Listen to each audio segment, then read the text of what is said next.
নমস্কার বন্ধুরা, স্বপ্ন কিচেনে সবাইকে অনেক অনেক স্বাগত জানাই। প্রতিদিনের মতো আবার একটা আমি ভিডিও নিয়ে এসেছি। আজ সবার সাথে শেয়ার করব পুঁই শাকের পাতা দিয়ে চাল আর মুসুর কলাই দিয়ে কিভাবে মুচমুচে বড়া। আজকে এই মুসুর কলাইয়ের বড়া বানিয়ে সবার সাথে শেয়ার করব। তাই আজকে কি করে মুসুর কলাইয়ের বড়া বানাই পুরো ভিডিওটা দেখবেন। আমি এই কলাইগুলো 3-4 ঘন্টা আগে ভিজিয়ে রেখেছি। তার সাথে আমি চাল দিয়েছি, এই আতর চাল কিছু দিয়েছি। চাল কলাই একসাথে বেটে আমি আজকে বড়া বানাবো। এই চাল কলাই একসাথে বড়া বানালে কিন্তু ভীষণ ভালো লাগে, একদম মুসমুসে হবে। তাই আমি জল ঝরিয়ে একটা থালের মধ্যে নিয়ে নিচ্ছি।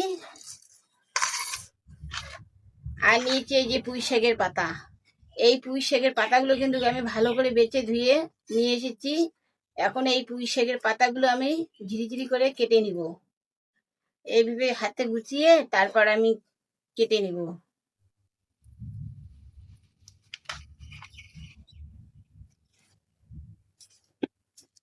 একটি বড় যে একটা ডাটার মতো আছে, এটাকে কেটে ফেলে দিব।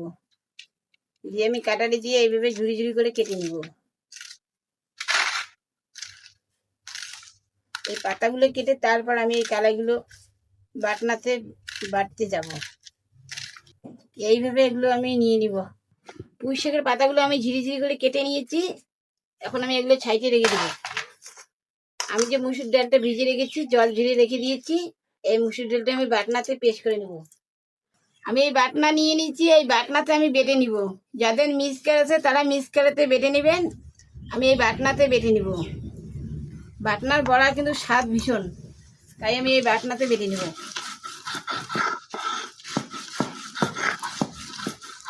কলাইগুলো আমার ভালো করে ভিজে গেছে, একদম কি সুন্দর করে বাটা হচ্ছে।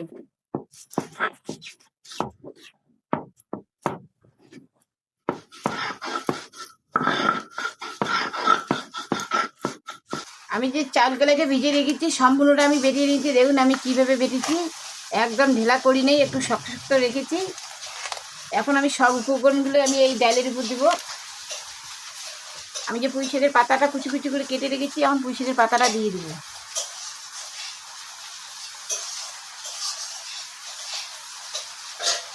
এখানে দুটো আমি ছোট ছোট পেঁয়াজ কেটে রেখেছি কুচি কুচি করে, এই পেঁয়াজ দুটো দিয়ে দিব। কেউ যদি নিরামিষ খেতে চাও তাহলে এই পেঁয়াজটা কিন্তু বাদ দিতে পারো।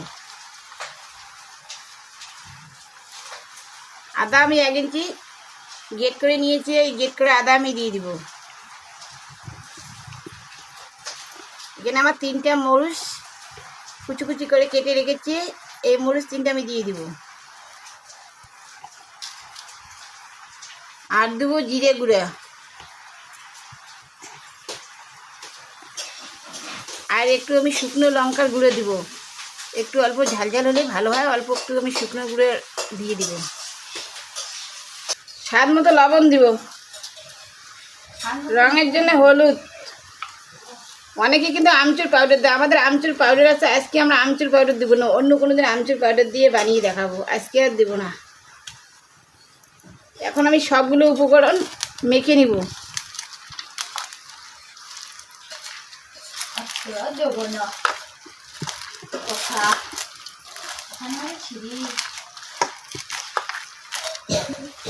এই পুঁই শাকটা কিন্তু খুব নরম, এই মেখে নিলে কিন্তু পুঁই শাকটা একদম কমে আসবে। আমি সবগুলো উপকরণ ভালো করে মেখে নিয়েছি। এখন আমি উনুনের কাছে চলে যাব। আমি উনুনটা ধরিয়ে কড়াই বসে দিয়েছি। কড়াই আমার গরম হয়ে গেছে। কড়াইতে এখন আমি সাদা তেল দিয়ে দিব।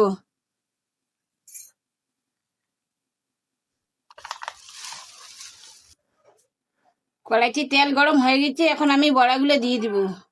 যে যেরকম সাইজ করে দিতে চাও সেই রকম বুঝে দিবে। আমি একটু ছোট ছোট করে বড়াগুলো বানাবো, আমি তাই ছোট ছোট চামচ দিয়ে দিব।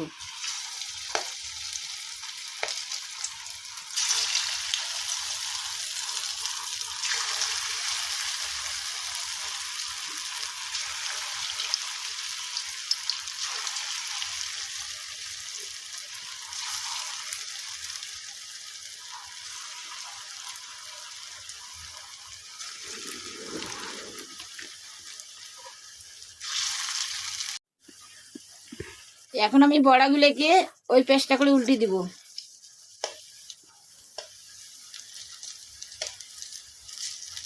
ওই পেস্ট হয়ে গেছে, এখন এই পেস্টটা করে হবে। এইভাবে উল্টে পাল্টে আমি বড়াগুলোকে ভেজে নিব। এইরকম করে আপনারা একবার হলে পুঁই শাকের কালাই দিয়ে চাল দিয়ে বড়া বানিয়ে খাবেন, ভীষণ ভালো লাগবে। একবার বানালে বারবার বানাতে বলবে বাড়ির লোক। এই বড়াগুলো আমার হয়ে গেছে, আমি এই বড়াগুলো নামিয়ে নিব একটা থালাতে। তেলটা করে একটু ঝরিয়ে নামিয়ে নিব। আবারও দিয়ে দিব। একইভাবে আমি এই বড়াগুলো আমি ভেজে নিলাম।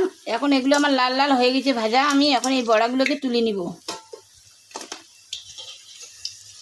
আর বড়া ভাজার সময় কিন্তু অবশ্যই উনুনের জালটা কিন্তু বেশি দিতে যাবেন না, আর কমও করতে যাবেন না।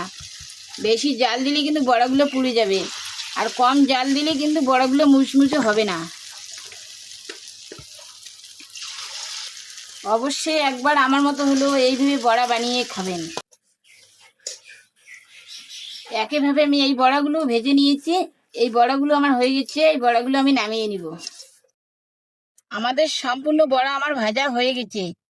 আর আমার ভিডিওটা যদি ভালো লাগে অবশ্যই আমার চ্যানেলটা সাবস্ক্রাইব করবেন, লাইক কমেন্ট শেয়ার করবেন। আপনাদের একটা সাবস্ক্রাইব, লাইক কমেন্ট শেয়ার আমাদের নতুন নতুন ভিডিও বানার জন্য উৎসাহ দেয়। আমার ভিডিও এখানে এসে দেখা হবে পরের ভিডিও। ততক্ষণে আপনারা সবাই ভালো থাকেন।